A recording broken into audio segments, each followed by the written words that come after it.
Start.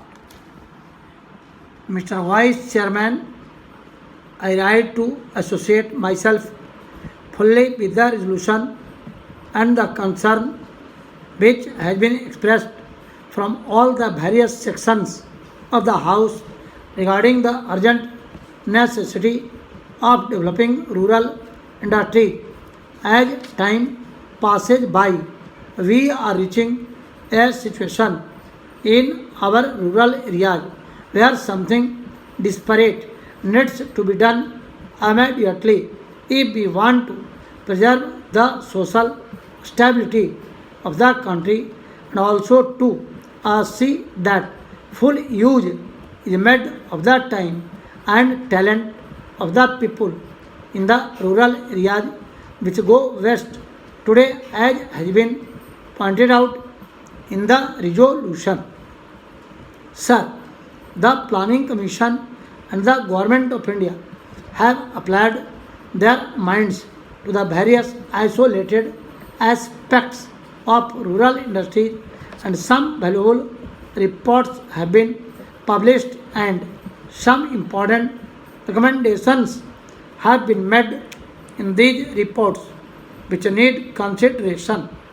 But unfortunately, there is no high level decision regarding the various issues which face the country as far as the problem of rural industrialization is concerned. We are not quite clear as to what, first of all, rural industries mean and what rural industrialization implies.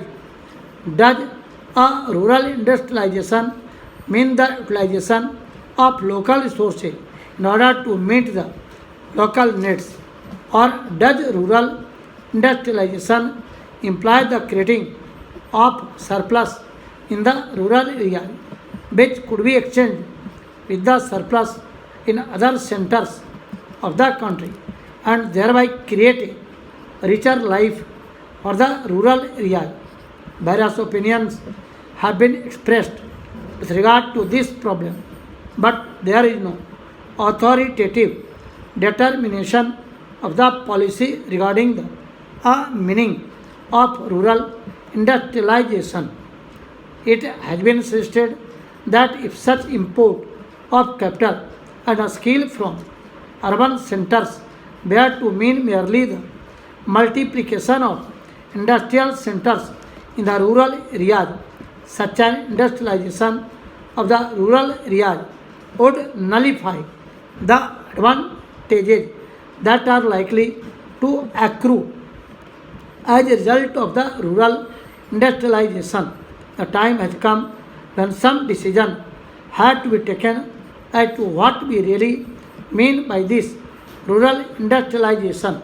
There is also difference of opinion regarding the authority that should undertake the responsibility for this rural industrialization.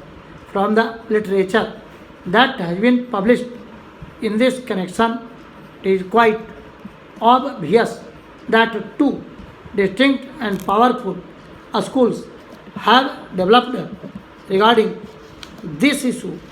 On the one hand, there are people who believe that the task of rural industrialization should be entrusted to the village panchayats para, since they represent the village people and they have the resources and the powers to raise the necessary resources from the rural areas, comma, the panchayat, comma, it is felt, comma, are the competent authority to deal with the problem of rural industrialization. Stop.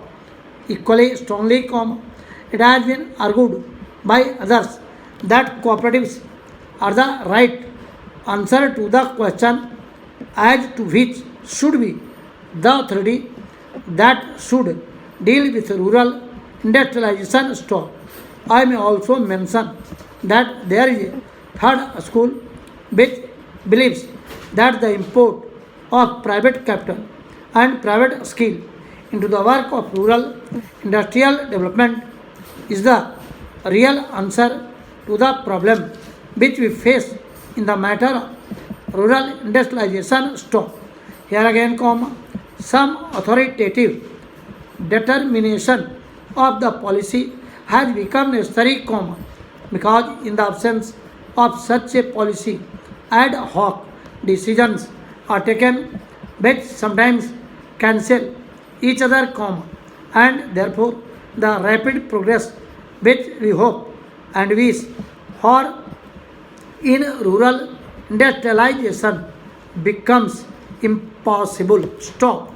Then again, there is the further question of protection that may be necessary for rural industries, in view of the lack of the internal economy from which rural industries would suffer, whatever may be the answer to the first two questions. Stop. Professor Malkani has already referred to this question and various suggestions have been put forward. Stop. But all these suggestions require some detailed consideration, as there are a large number of difficulties in implementing any one of these suggestions. Stop. Demarcation of markets and the imposition of taxes in order to see that goods from the urban centers do not reach the rural centers in unfairly competitive conditions, are some of the suggestions that have been made. Stop. One great advantage of a vast country is the large number of markets that are available for the goods that are produced in the country. Stop. However, if these markets are artificially restricted and goods are not allowed to move from one center to another, I am afraid, more problems would be raised than solved, if this protection is sought to be given in this manner. Stop. 8, protection had to be given to the rural industries if these rural industries are to develop. Stop. Therefore, serious and competent thinking is necessary in this connection. And again, time is running fast. Stop. Therefore, it is desirable that we should have some authority which could examine the various issues involved and determine the policy with regard to this matter also. Stop.